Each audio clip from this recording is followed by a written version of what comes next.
Here we have Geoff Donaghy from ICC, CEO. Geoff, we've had a long, prosperous interview process over the 3 or 4 years during the pre-build-up of ICC, during build-up, and now we're, 3 years in now? I think this must be our 5th annual progress It report, is. if not our 6th. That's right. Yeah, no, we're just about to move into our 3rd year after a very successful opening year, continued in 2018, and things are looking great for this year and well into the future. During the 3 years, is what you expected? Yeah, certainly. Our first year was very, very successful, and last year, which we're just tallying up the actual statistics from last year, was very much online, and some increases, some improvements on that initial opening year. And I think what it does is validates that very brave, bold decision by the New South Wales government to put this to a private-public tender, and for the City of Sydney to go without a major venue for 3 years. Yes. So I think as we move into this year and look at the 1,300 plus events we've got booked into the future, that decision's been well and truly validated. Yeah, agreed. It's a beautiful, beautiful site, even at night. Oh, look, it's a unique site, and that was another outcome of the price that was paid of going without. To have that right on one of the world's greatest harbours, walking distance from 7, 8, 9,000 hotels, right next to a CBD within a vibrant entertainment precinct, it's an absolutely world-unique location. How do we compare to the rest of the world?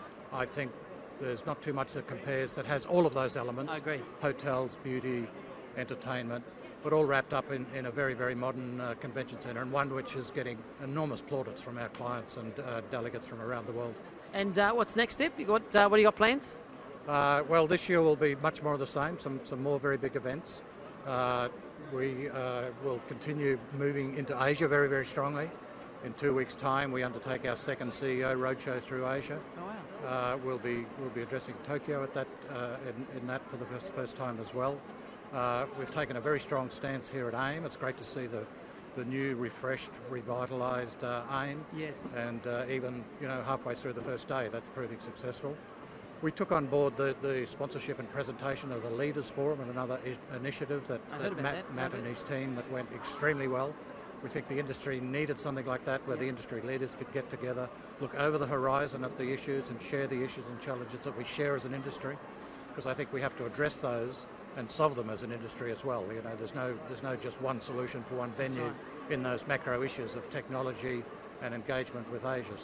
So we were delighted to support and present that, and we would see ourselves continuing that relationship. So we'll come next year? We'd see ourselves continuing that relationship. More discussions and negotiations to have, but we were very satisfied with it. And AIM, you talked about AIM. How do you find the new concept and the show? I think it looks good. I mean, I haven't had a chance to have a good look around yet, but speaking to our team, we're halfway through the first day.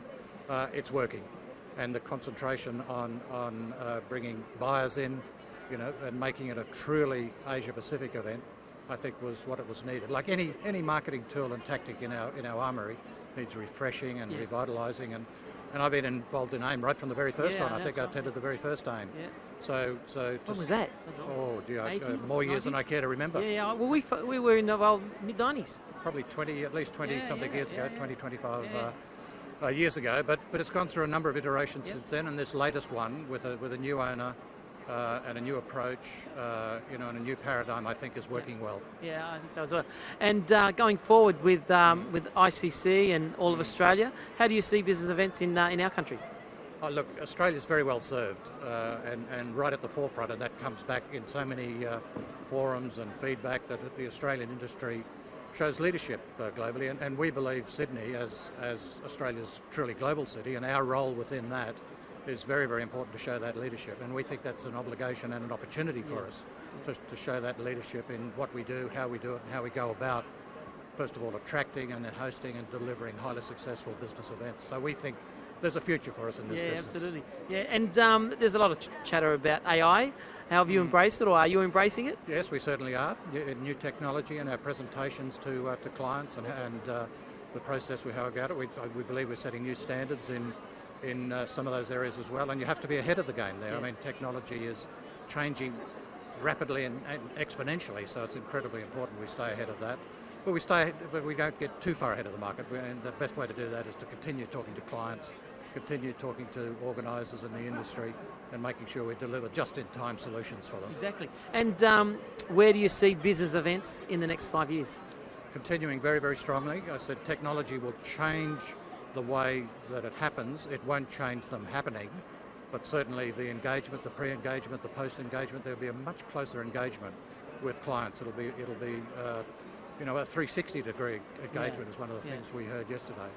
I think we need to engage with our cities so that we present smart cities. You know, it's not, we can't do these things in isolation. So we work with our bureau, with our city council, with our state government. So we present a holistic experience. And it's really all about delivering experiences for delegates. You know, what happens within the centre, but also what happens within the city. But haven't we been doing that in the past?